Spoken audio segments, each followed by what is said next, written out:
Bueno, vamos a iniciar con este tema, con una breve historia de la iglesia. Con eso vamos a iniciar. Hoy vamos a entrar en un tema que muchos puede parecer solamente historias antiguas. Pueden parecer quizás que nada más son fechas, que nada más son emperadores, que son guerras y que solamente hay nombres muy difíciles. Pero la historia de la iglesia no es solamente historia humana. La historia de la iglesia es la historia de una gran batalla. ¿Cuál batalla? ¿A cuál batalla nos referimos de la historia de la iglesia? La batalla entre la verdad y el error, la fidelidad y la traición, la santidad y el pecado, la fe y la persecución. Y aquí quiero decir algo muy, pero muy importante desde el inicio. Si la iglesia fuera solamente humana, ya hubiera desaparecido desde hace siglos. Porque cualquier organización humana, ¿qué hubiera pasado con esta organización humana? ¿Qué hubiera pasado? Porque cualquier organización humana que hubiera pasado por una, ¿qué puede pasar? Una persecución. ¿La iglesia pasó esas persecuciones, sí o no? Sí. Persecución, divisiones internas, corrupción, guerras, ataques políticos, herejías y escándalos, ya hubiera colapsado. Ya hubiera colapsado. Pero la iglesia aún sigue, ¿qué? Viva. Y aquí estás por eso tú y estoy yo. Y eso no significa que todos dentro de la iglesia hayan sido santos, ¿o sí? No. Y no significa que nunca hubo errores humanos. No. Y que hubo hombres muy santos y también hubo hombres muy débiles. ¿Significa eso o no? Que hubo mártires y también hubo, ¿qué? Traidores. Hubo personas que entregaron la vida por Cristo, pero también personas que dañaron el testimonio de la iglesia. Pero aún así, con todo esto, Cristo sigue sosteniendo a su iglesia y nos sigue sosteniendo a pesar de todas estas persecuciones. ¿Por qué? Por eso Jesús dijo. ¿Y por qué? Porque Jesús lo dijo. Y las puertas del infierno no prevalecerán contra ella. Mateo 16, 18. Ni nada podrá derrumbar a la iglesia. Y hoy entonces vamos por eso a dar ese recorrido breve de esa historia, porque quizás podríamos estar nosotros viviendo estas mismas historias. Ahorita en nuestros tiempos más sutiles quizás, pero podríamos estarlas viviendo. No para idolatrar hombres. La vamos a mirar, esta historia de la iglesia no es para idolatrar hombres. No. No para esconder los errores tampoco, y no para pelear con otras religiones mucho menos, sino para entender algo más profundo en tu vida y en mi vida, que Cristo nunca ha abandonado a su iglesia ni la abandonará. ¿Sí? Ahora te pregunto,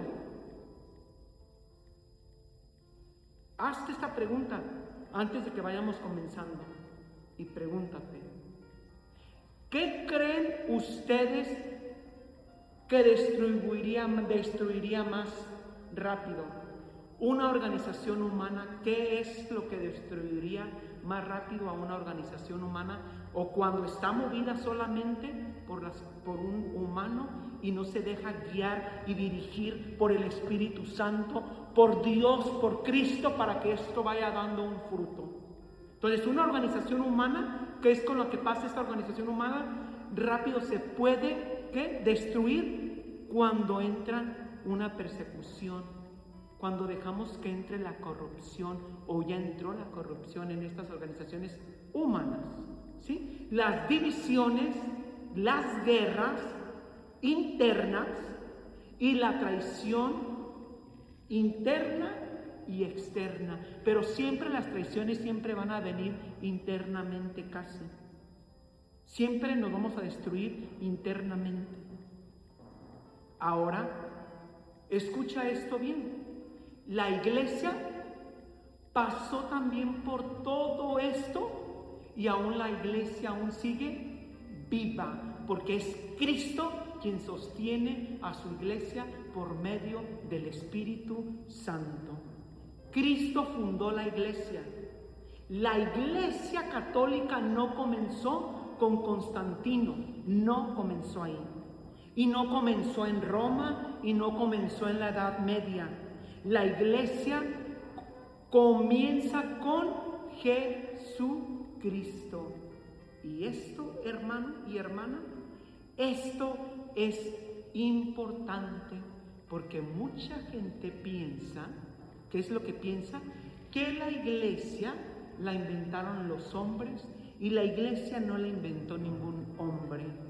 Cristo reunió ¿qué? A discípulos, los formó, los enseñó y estableció una comunidad visible. Ahí comienza la iglesia, por eso nosotros, Cristo empieza a reunirnos, ¿para qué? Para empezarnos a formar, para empezarnos a enseñar y para empezar a establecer una comunidad visible. Ahí empiezan aquellos, cuando los apóstoles, ahí empiezan, ¿qué es lo que empieza? Perdón, con los discípulos, ahí es donde empiezan empezar a establecer una comunidad visible. Nos lo dice Mateo 16, 13, 19. Aquí Jesús pregunta algo. ¿Quién dicen ustedes que soy yo? ¿Y quién es el que responde? Pedro. ¿Qué responde Pedro? Tú eres Cristo, el Hijo de Dios vivo. Y entonces Jesús le dice, tú eres Pedro, y sobre esta piedra, sobre esta roca, edificaré mi iglesia. Aquí aparece algo importante. Jesús no dijo, edificaré ideas, o tus ideas, o mis ideas. Edificaré sentimientos, no, tampoco no dijo nada de eso. Ni tampoco dijo, edificaré personas aisladas o edificaré grupitos que se sientan la última Coca-Cola, o los que solamente tienen y tenemos el Espíritu Santo, o solamente somos los que nosotros aquí ordenamos, mandamos y no nos sometemos al Espíritu Santo y no dejamos a veces actuar al Espíritu Santo. Actuamos por nuestras envidias, nuestros egoísmos, nuestra soberbia, nuestra desobediencia, nuestra arrogancia.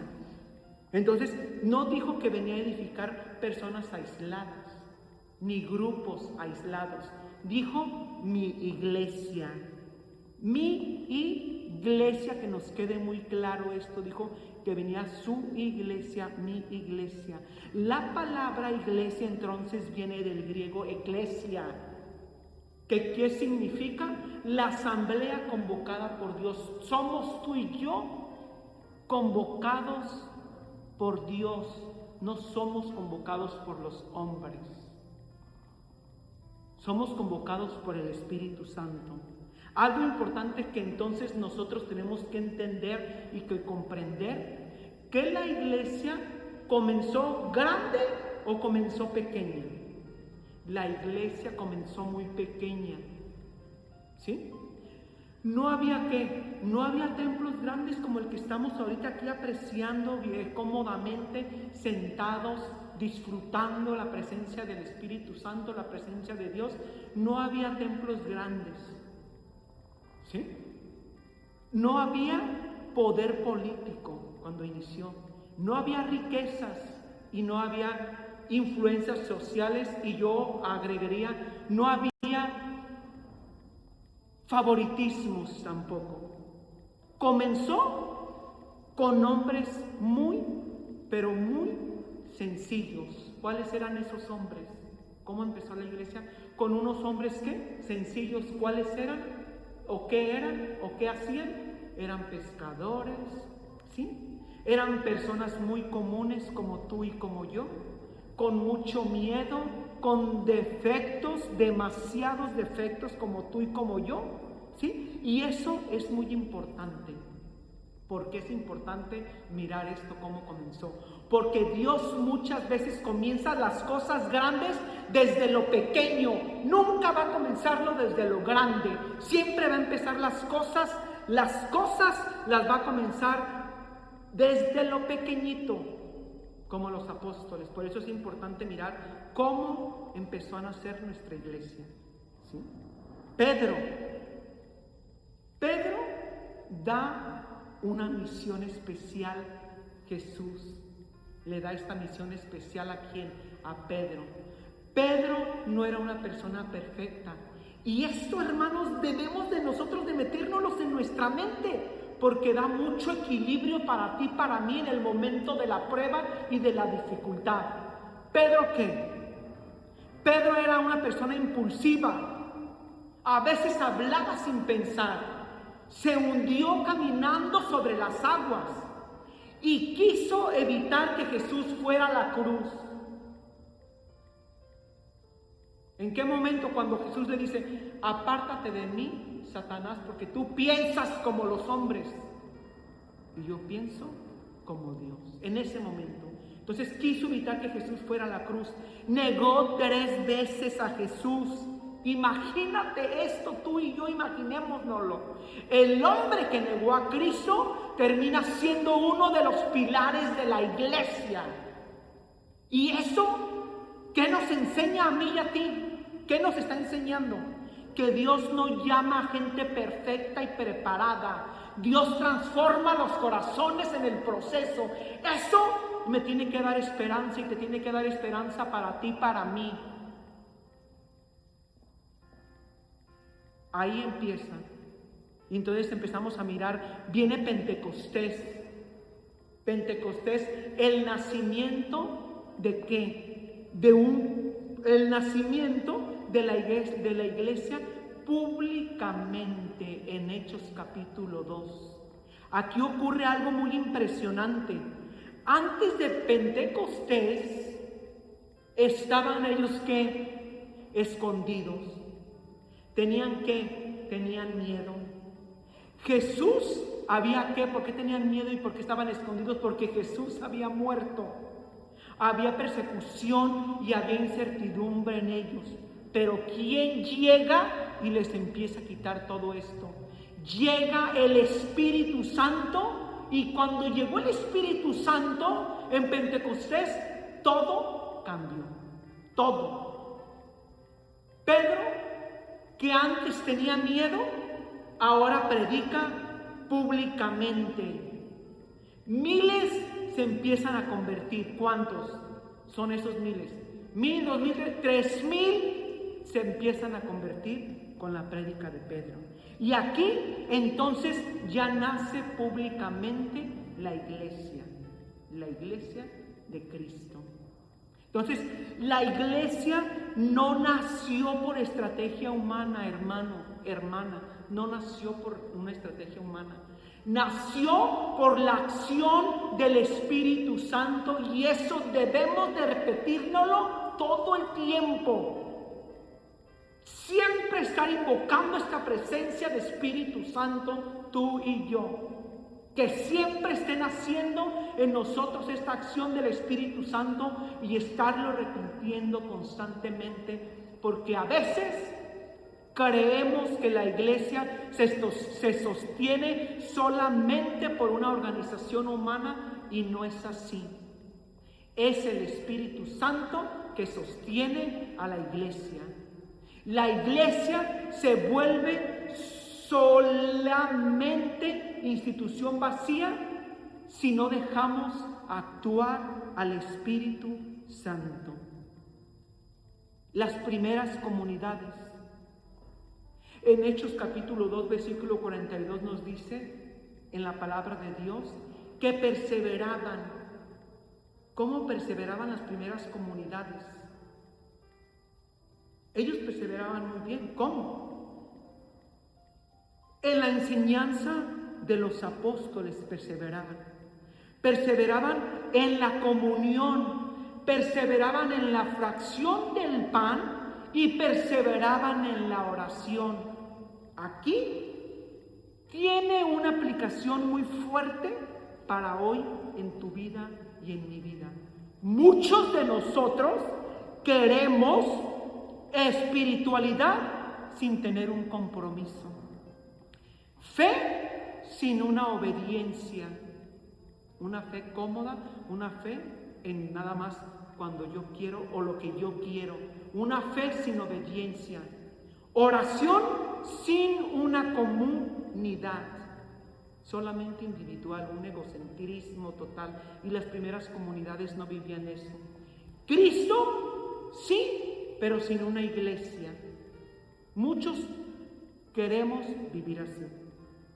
Pero desde el principio, la vida cristiana era comunitaria. Siempre fue comunitaria la vida cristiana. La vida de los primeros cristianos. Los primeros cristianos, ¿qué es lo que hacían ellos en su vida? Ellos compartían sus bienes, ayudaban a los pobres, oraban juntos, se reunían en sus casas para orar y cuidaban de las viudas y cuidaban de los enfermos. Así como ahorita quizás nosotros, ¿verdad? O bueno, quizás aquí no, en otras comunidades. Y aquí algo más impresionante. Mientras el mundo romano muchas veces vivía, ¿qué era lo que vivía el mundo romano? Vivía violencia, corrupción, idolatría y esclavitud cruel. Y los cristianos, las primeras comunidades, vivían totalmente diferente a como vivían los romanos.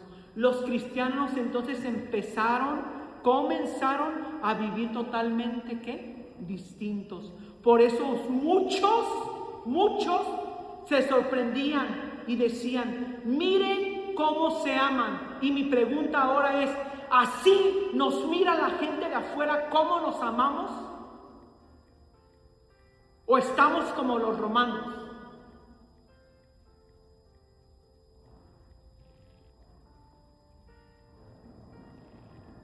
Entonces aquí entramos en la jerarquía de la iglesia. Conforme la iglesia fue creciendo, surgieron muchas necesidades. Y aquí aparece algo muy importante en estas necesidades. La jerarquía entonces no nació para controlar a nada ni a nadie. Nació para servir y mantener un orden, una estabilidad. Para eso es la jerarquía. ¿Qué son los diáconos? ¿Qué hacen los diáconos? En Hechos capítulo 6 nos lo dice. Vemos cómo los apóstoles escogieron ¿qué? Diáconos. ¿Por qué los escogieron? Porque había muchas necesidades en las primeras comunidades, porque empezaban a notarse, a hacerse ver, porque ellos vivían en el amor y los notaban y decían, mira cómo se aman ellos. Y si en nuestras comunidades no existe eso, quiere decir que entonces no estamos realmente nosotros viviendo el amor, practicando en el amor, en pequeños detalles. Porque había entonces muchas necesidades, por eso empezaron a crecer las comunidades y por eso surgieron los diáconos. ¿Para la atención de quiénes? Para la atención de las viudas, la distribución de los alimentos y la organización. Entonces aparece aquí servidores. Aquí empiezan a aparecer servidores, los presbíteros y los obispos. Después surgen el presbiteriado y el obispo. Y aquí debemos explicar algo muy importante. La iglesia entendió desde el inicio que si no hay un orden, todo termina en división y en un caos Cada uno queremos hacer lo que nos plazca nuestra gana, y entonces el Espíritu, recordemos que está sostenida la iglesia por el Espíritu Santo. Yo tengo que someterme al Espíritu Santo para poder guiar y dirigir conforme el Señor nos vaya guiando, instruyendo a través del Espíritu Santo, y tenemos que tener en un orden.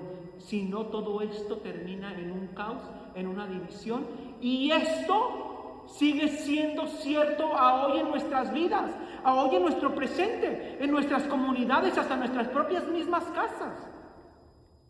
Las persecuciones empiezan a crecer, las pequeñas comunidades, y llegan las persecuciones. La iglesia comenzó a crecer que muy rápido, porque se miraban cómo se amaban, entonces, pero van a venir las persecuciones cuando empiezan a mirar que va creciendo. La iglesia comenzó a crecer muy rápido, y eso empezó a preocuparle al Imperio Romano, que fueran creciendo. ¿Por qué perseguían a los cristianos entonces? No era porque estaban creciendo muy rápidamente, no. ¿Sí? Había más razones por qué los perseguían.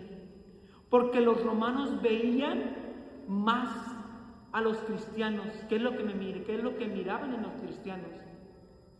Porque los cristianos no adoraban dioses romanos. Los cristianos no adoraban al emperador. Los cristianos hablaban de un solo Dios, que era Jesucristo. Los cristianos se negaban a participar en ciertos rituales paganos. Los cristianos de antes entonces no tenían el miedo de perder la vida por Jesús.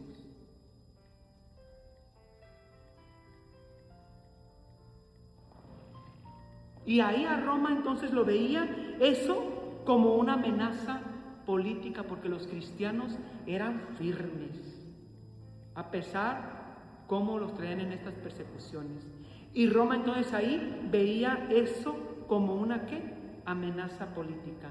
Nerón, ahí empieza la primera ¿qué? Persecución en el año 64 después de Cristo. Ocurre un gran incendio, ¿en dónde? En Roma. Y el emperador Nerón culpa a ¿quiénes? A los cristianos de este incendio. Comienza una persecución terrible totalmente. Muchos cristianos fueron ¿qué? Encarcelados, ¿qué más? Torturados, ¿qué más? Asesinados públicamente, según la tradición cristiana. ¿Qué pasó con Pedro? Pedro murió crucificado de cabeza, y Pablo murió decapitado. Pero Pedro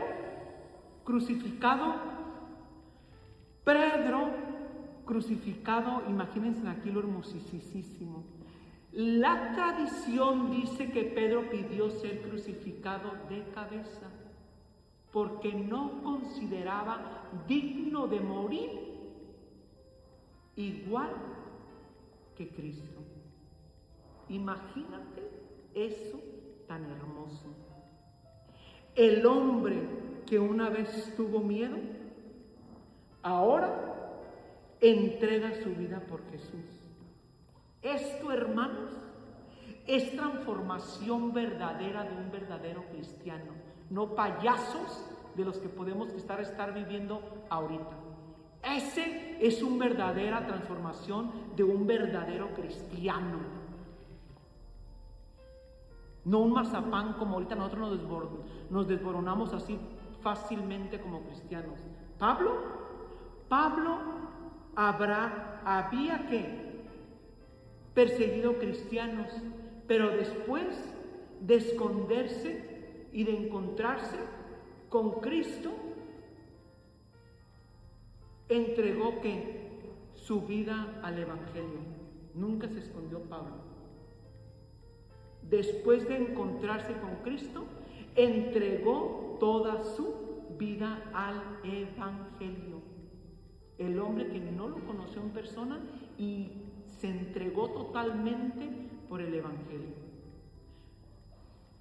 Fue Pablo que fue golpeado, encarcelado, humillado, y aún así siguió predicando, no se detuvo, continuó en el nombre de Cristo.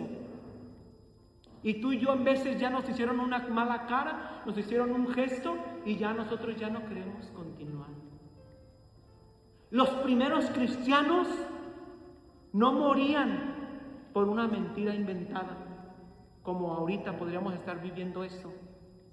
Los primeros cristianos no morían por una mentira inventada, morían por una verdad que estaban convencidos de haber encontrado la verdad. Y nosotros a veces puras apariencias, por quedar bien, negamos a veces hasta la verdad de Dios. Surgieron entonces 10 persecuciones durante casi 250 años. Hubo esas persecuciones intermitentes. No necesitamos memorizar las 10 persecuciones, no. Todas las fechas tampoco, no es importante memorizarlas. Eso no es importante. Lo importante es entender que la iglesia sobrevivió bajo presión constante. Esto es lo importante que yo tengo que entender y comprender. Muchos cristianos eran ¿qué? Llevados a cárceles, al circo romano, a ejecuciones públicas. Y aquí viene algo que nos tiene que a nosotros que poner a pensar también. Roma pensó, si matamos cristianos, acabamos con la fe de ellos. Eso pensaba Roma. Pero ¿qué fue lo que pasó? ¿Qué fue lo que pasó? Todo lo contrario. ¿Sí? Ocurrió todo lo contrario. Mientras más perseguían a los cristianos, más crecía la iglesia. Mientras más perseguían a los cristianos, ¿qué es lo que pasa? Más crecía la iglesia. Y Roma lo que pensaba, si matamos a todos estos cristianos, vamos a acabar con la fe de ellos, y no surgió así. Y a nosotros a veces cualquier cosita nos mata nuestra fe, o ya no queremos continuar, no queremos venir, y ahí no hay un crecimiento. Entonces, ¿por qué crecían las primeras comunidades? ¿Por qué empezaron a crecer? ¿Por qué crecían? Porque los paganos veían algo muy distinto en estas comunidades. ¿Qué es lo que miraban? Miraban a personas, a hermanos en sus comunidades, capaces de perdonar, capaces de amar, capaces de morir sin negar a Cristo, capaces de dejar su soberbia, capaces de dejar su orgullo, su arrogancia, capaces de bajarse hasta abajo, porque a veces nuestra soberbia no nos permite eso y por eso no nos pueden ver más allá. Los paganos miraban todo eso. Ahora la gente que está fuera pagana, ¿mirará eso mismo? ¿O mirará personas en nosotros que somos en comunidades arrogantes, soberbios, hipócritas y falsos? Y eso nos debe de impactar profundamente a ti y a mí. Porque hoy muchos cristianos se alejan de Dios. ¿Por qué se alejan? Porque alguien ya los criticó, lo que les decía, alguien ya los ignoró, alguien habló mal de ellos, ya les hicieron mala cara, pero los primeros cristianos daban la vida por Cristo. Y esto debe hacernos a nosotros reflexionar muy seriamente y profundamente sobre nuestra comodidad espiritual en la que yo me encuentro. Porque quiero estar cómodamente espiritualmente y por eso no me meto en problemas, en dificultades, no hablo con la verdad y mejor prefiero quedarme como un perro mudo para tener nada más una vida espiritual cómoda. Porque eso no hacían los primeros cristianos. Constantino y el fin de las persecuciones. Después entonces de siglos aparecen persecuciones. Aparece el emperador, ¿quién? Constantino. Y aquí debemos enseñar y comprender algo muy en equilibrio, ¿sí? En equilibrio. Ni verlo como santo, perfecto, ni verlo como un villano totalmente, no mirarlo así. Constantino pone el fin a las persecuciones. ¿En dónde lo hace? En el edicto de Milán, en el año 33 después de Cristo. Constantino permite liberar ¿qué permite liberar? O dar la libertad a la religión. La libertad religiosa es lo que permite Constantino. Ya no era ilegal ser cristiano, ya no lo era. Entonces, después de siglos de media, después de siglos de miedo, la iglesia puede salir públicamente que ya pueden hacerlo legalmente, que son cristianos. E imagínate el impacto de esto. Cristianos que antes se escondían, ahora podían reunirse libremente. Y tú y yo tenemos ya ese privilegio, esa gracia, por toda esta lucha que han venido haciendo todos nuestros hermanos. Bien o mal, pero lo han estado haciendo. Pero aquí entonces comienza otro grande peligro. Cuando la iglesia era perseguida, el peligro era ¿qué? Morir. Cuando la iglesia comenzó a tener poder, el peligro fue ¿qué? Corromperse. Y eso es una lección histórica enorme para nosotros, los que estamos aprendiendo.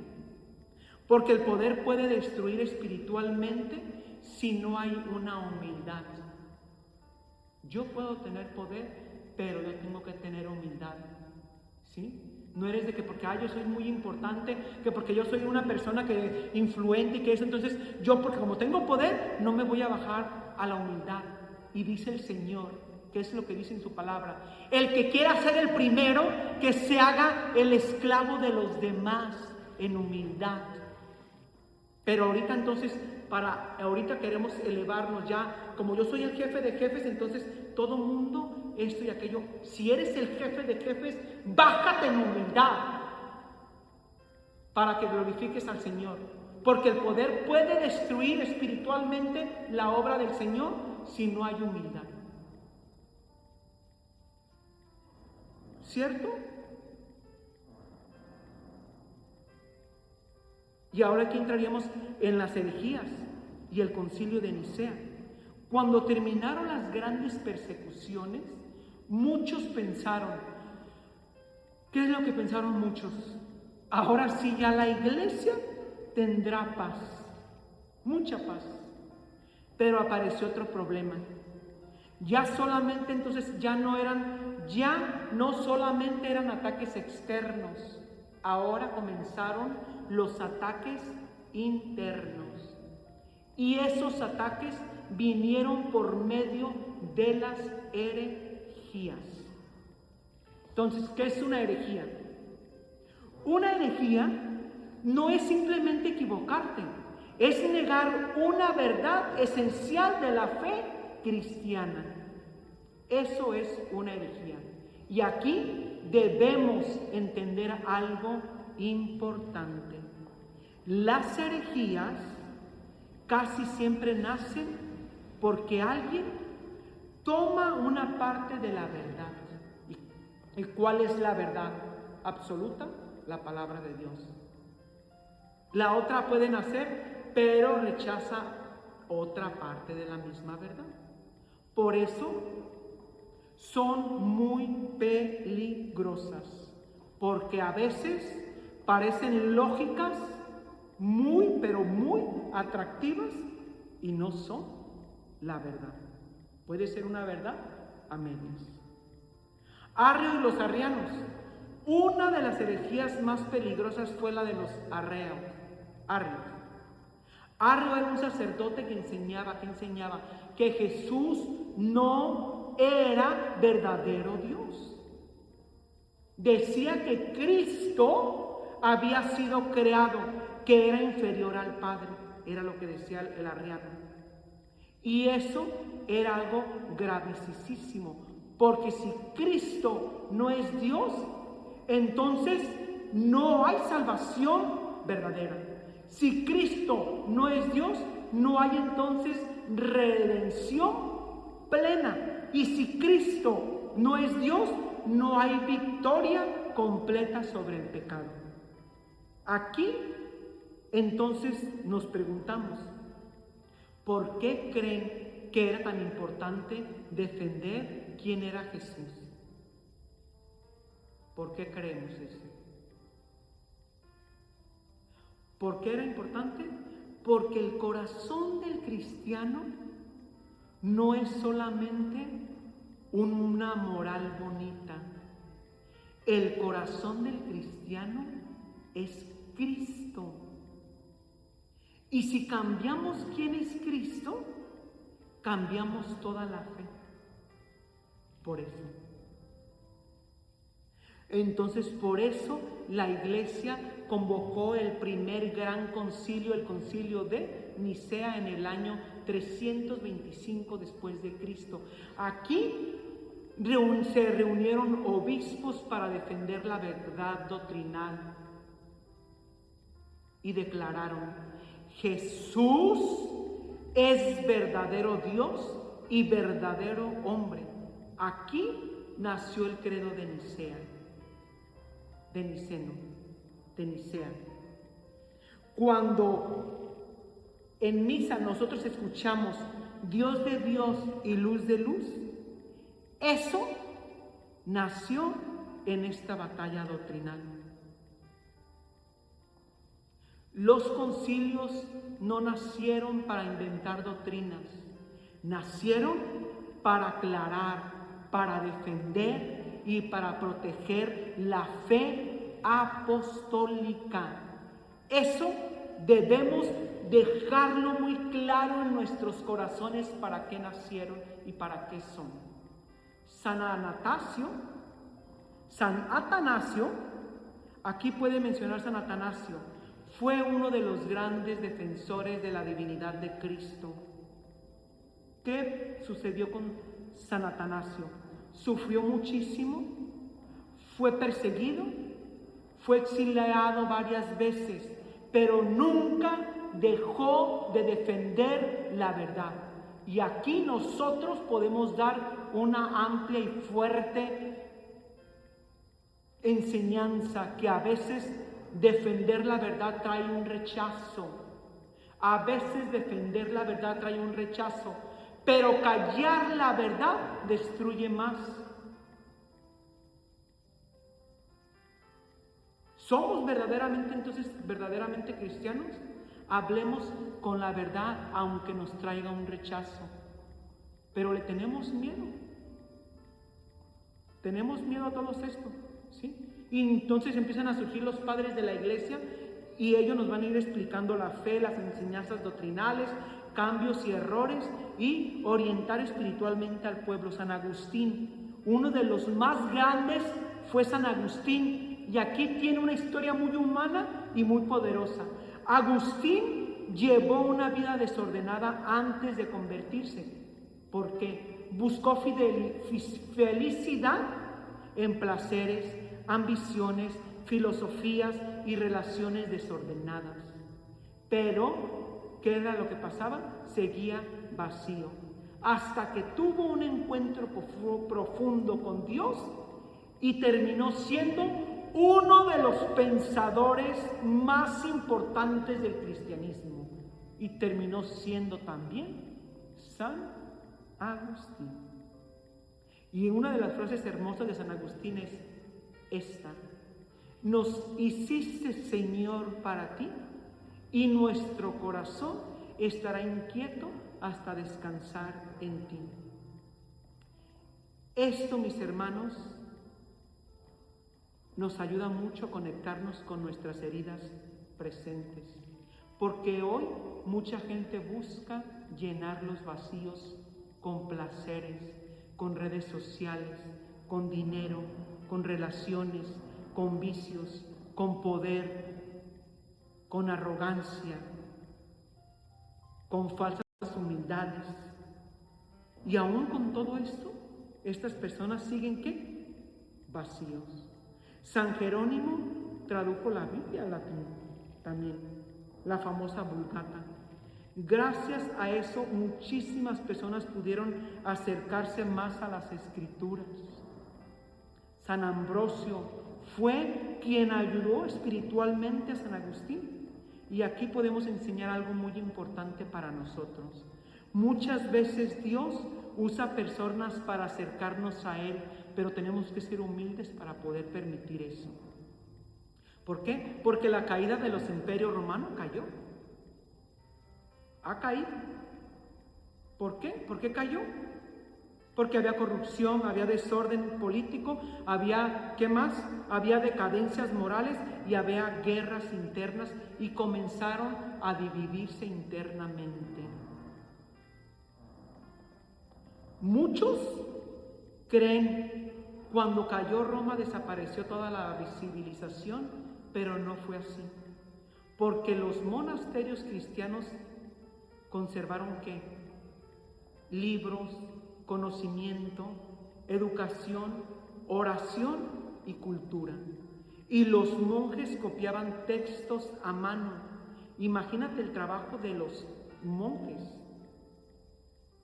que no había antes computadoras, no había impresoras y todo era manual. Gracias a eso sobrevivieron muchísimos escritos antiguos que tenemos. Entonces, mientras el mundo se destruía, hubo personas silenciosas perseverando en la sabiduría. Y esto también pasa hoy en nosotros. Hay mucho ruido en el mundo a nuestros lados, pero Dios sigue trabajando silenciosamente en esos corazones fieles que se dejan guiar con la humildad y con el amor de Dios.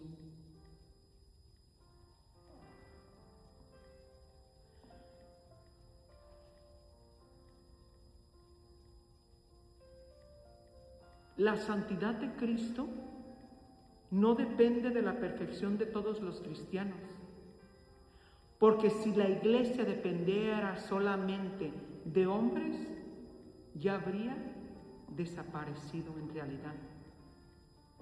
Judas estuvo entre los 12 y aún así Cristo siguió adelante con su misión. Esto es para que tú y yo pensemos. Dios nunca abandona a su iglesia, siempre la levanta y la levantará. ¿Y levantará qué? Con santos, reformadores, hombres y mujeres fieles. Cada vez que había oscuridad, Dios levantaba alguna luz. Porque si nosotros seguimos moviéndonos como una organización humana, todo esto nos va a llevar a las divisiones, a una dirección cultural totalmente equivocada. Entonces, no enseñamos esto solamente por enseñarlo. Esto tiene que ayudarnos a nosotros a centrarnos y a decir, ¿qué estamos haciendo nosotros? ¿Qué estoy haciendo yo? ¿Qué estás haciendo tú? Desde el principio, cuando comenzó la iglesia.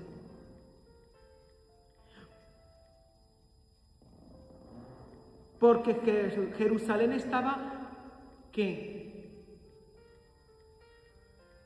Antes, Jerusalén estaba bajo el control de los musulmanes. Peregrinos cristianos sufrían ataques y el imperio bizantino pidió ayuda a quienes. Entonces comenzaron expediciones militares llamadas las cruzadas. en las cruzadas. Santo Tomás de Aquino, uno de los más importantes, Santo Tomás, unió que la fe, la razón, la filosofía y la teología, y enseñó Santo Tomás de Aquino que la fe y la razón no son enemigas. La fe busca siempre entender. La fe no es una fe ciega, es una fe que también reflexiona. Nos dice San Anselmo. Y San Buenaventura profundiza aún más. Orar, contemplar y vivir una vida espiritual. Concluyo. Después de mirar toda esta historia, hermanos, vemos algo impresionante. La Iglesia pasó por persecuciones, mártires, herejías, divisiones, corrupciones, guerras y errores humanos. Y aún así, nuestra Iglesia continúa y sigue viva. ¿Por qué? Porque la Iglesia no se sostiene solamente por hombres, se sostiene por Dios, se sostiene por Cristo, se sostiene por el Espíritu Santo, por la Santísima Trinidad. La historia de la Iglesia no es la historia de hombres perfectos, es la historia de un Dios perfecto sosteniendo a hombres imperfectos que somos tú y yo. Y ahora la pregunta no es solamente qué hicieron ellos. La verdadera pregunta es esta, grábatela en tu corazón. ¿Qué iglesia estamos construyendo nosotros hoy? Porque algún día otros hablarán de nuestra generación también y hablarán quizás de nuestra historia. Y esta historia tenemos que entrar también tú y yo.